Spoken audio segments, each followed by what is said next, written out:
गांधी तीर्थ निसर्गाच्या सानिध्यात महात्मा गांधींच्या जीवनावरील जगातील पहिले मल्टीमीडिया म्युझियम. आजच भेट द्या. गांधी तीर्थ, जैन हिल्स, जळगाव. अधिक माहितीसाठी www.gandhifoundation.net वर विजिट करा. भाऊ काय बोलाल, माननीय मुख्यमंत्री महोदय जळगाव जिल्ह्याच्या दौऱ्यावर येत आहेत आणि नेहमीच मुख्यमंत्री महोदयांसाठी जळगाव जिल्हा हा फलदायी सिद्ध झालेला आहे. यावेळी आपण काय म्हणतो?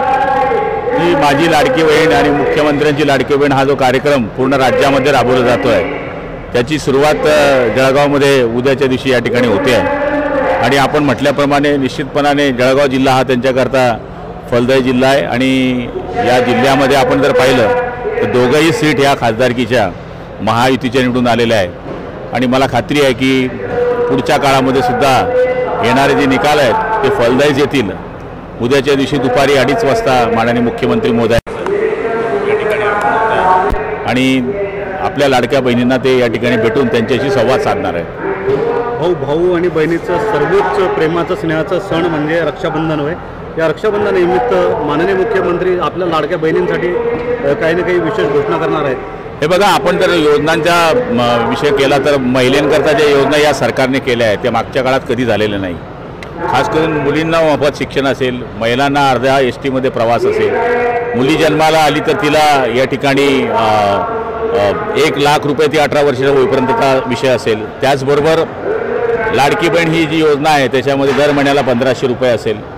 जे लोक वृद्ध आहे, महिला पुरुष, त्यांच्याकरता 4 धाम करण्याचा विषय असेल. ह्या सगळ्या गोष्टींचा जर विचार केला तर माननीय मुख्यमंत्री महोदयांनी पुरुषांबरोबर महिलांना आणण्याकरता आणि त्यांचं जीवन उंचमान करण्याकरता हे सुंदर असे निर्णय घेतले.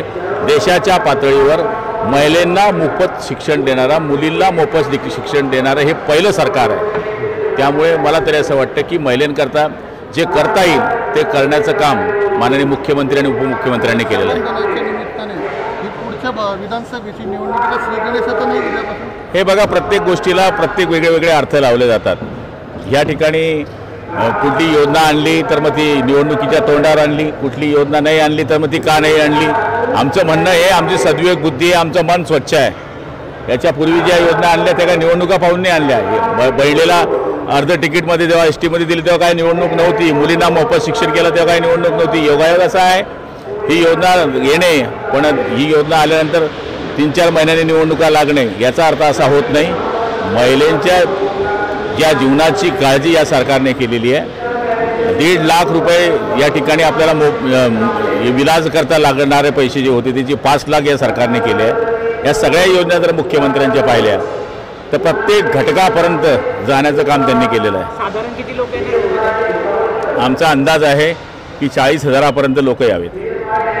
भाऊ, ताकद जळगाव जिल्ह्यात सर्वाधिक आहे आतापर्यंत पहिले असतं, म्हणजे भविष्यात ही ताकद वाढवण्याच्या दृष्टीने जेवढी आहे ती राखण्याच्या दृष्टीने एकच आमदार वाढवायचा आहे, ताकद तेवढीच आहे. भाऊ, लोकसभेमध्ये महायुतीला महाराष्ट्रात अपेक्षित असं यश मिळालेलं नव्हतं, पण जळगाव जिल्ह्यामध्ये मात्र भरभरून मतदान झालेलं महायुतीला. आता मुख्यमंत्री महोदय येतील तर हा एक बूस्टर डोस होईल, एक मास्टर स्ट्रोक होईल असं वाटतं आपल्याला. हे बघा, या ठिकाणी जर आमची कामगिरी बरोबर राहिली नसती, आम्ही लोकांमध्ये या ठिकाणी राहिलो नसतो तर या ठिकाणी आमच्या जिल्ह्यामध्ये त्या 2 सीट्स लागल्या त्या लागल्या नसत्या. आमदारांनी केलेली कामं, सरकारने केलेल्या योजना त्या लोकांपर्यंत पोहोचवणे, केंद्र सरकारने राबवलेले जे कार्यक्रम आहेत ते लोकांपर्यंत पोहोचवणे आणि लोकांशी सतत संपर्कात राहणे याची फलश्रुती म्हणून राज्यामध्ये काय निकाल लागले आम्हाला माहीत नाही, पण या जिल्ह्यामध्ये 2.5-3 लाख मतांनी आमच्या सीट निवडून आल्या. आणि मला तरी असं वाटतं मुख्यमंत्री जे येत आहेत तर दुग्ध शर्तरा योग आहे, वातावरण चांगलं आहे. पुन्हा त्या वातावरणाला या ठिकाणी झळाळी येणार आहे.